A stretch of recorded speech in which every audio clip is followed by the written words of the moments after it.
So we all get stuck, and we just wanted to talk to you about that today because we want to normalize it, number one, and then just talk about why that happens, right? So accomplishing a goal, it's like actually not linear. I saw this Instagram meme once. It's just like we think a goal, getting towards a goal is boop, but actually it's like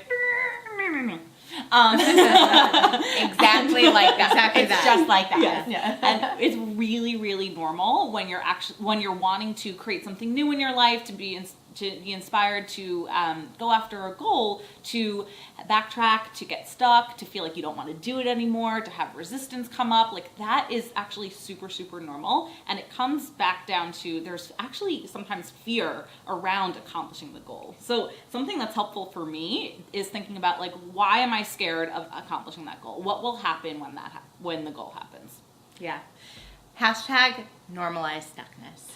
And yeah, I think it's just something to say that like we shouldn't even just, think that stuckness is a possibility. We should expect stuckness. It's part of the process. So it's part of the process of change. Marianne Williamson, who is a beautiful, incredible teacher, says that it's not, our biggest fear is not that we're inadequate, but that we're actually scared of how bright and light we actually are, how powerful we are. So just to echo Allie's statement, when we're in a process of change, of growth, of stepping into the next version of who you're becoming, of course fear is going to come up. Of course resistance is going to come up.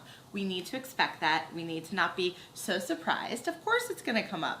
It's just our choice then what we want to do with that stuckness. Do we want to stay in that stuckness? Do we want to believe that we are just stuck and that's it? We're here for, that's it, quicksand?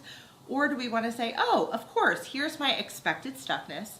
I'm going to move through it. And that's what we suggest for you guys. Yeah.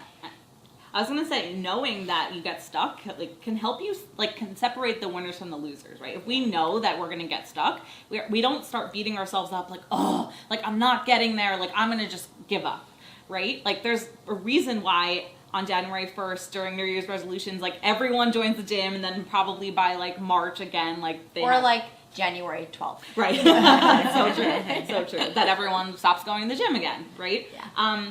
So I think if we know that's going to happen, it's just oh, great, yes, okay, this is that moment, and now I get to choose because I'm aware that this is here. Yeah, and I would just add that one of the things that we've learned over time is that actually being able to manage your way out of being stuck is a skill. It's something we can learn. It's not like some magic thing that gets downloaded to us at some point, but actually part of behavior change, part of being someone who's not a victim of circumstance, who chooses to take responsibility for the life that they want, part of that responsibility and stepping into owning what you really want is actually learning the skill of getting out of being stuck. It's normalizing it, it's expecting it, like we've been talking about, and then it's actually getting really, really good at getting unstuck by getting structure and support into your life, by asking for help when you need to, by developing, routines and systems that help you, move back into flow. And so if we can all just take away this pressure of being perfect all the time and being happy all the time. These are such myths, this idea we're going to be happy all the time, we're going to be perfect all the time.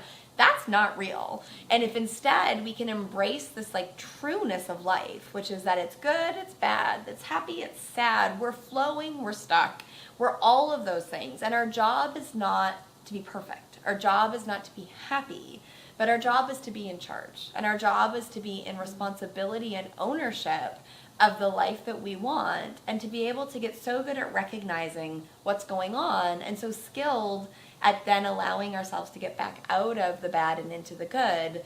That's a good life. Not a perfect life, a good life. The good life. The good Normalize stuckness. life. Yes.